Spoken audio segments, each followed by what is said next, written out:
Assalamualaikum warahmatullahi wabarakatuh.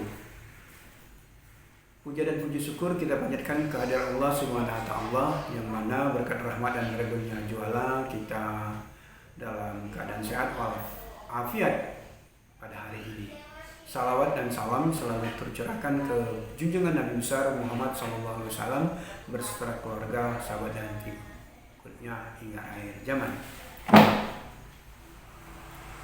Pertama-tama saya ingin mengucapkan terima kasih kepada teman-teman yang telah memilih atau mempercayakan kepada saya secara aklamasi sebagai Ketua ADRI Provinsi Sumatera Selatan periode 2021-2025. Sedikit saya ingin sampaikan program kerja kita, yaitu satu, konsolidasi organisasi; kedua, peningkatan kompetensi dosen; yang ketiga, bagaimana kita meningkatkan sinergi dengan pihak terkait, baik dengan pihak perguruan tinggi maupun dengan pihak pemerintah.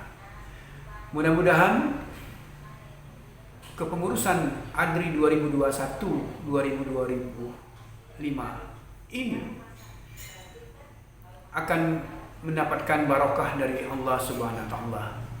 Terima kasih. Wassalamualaikum warahmatullahi wabarakatuh.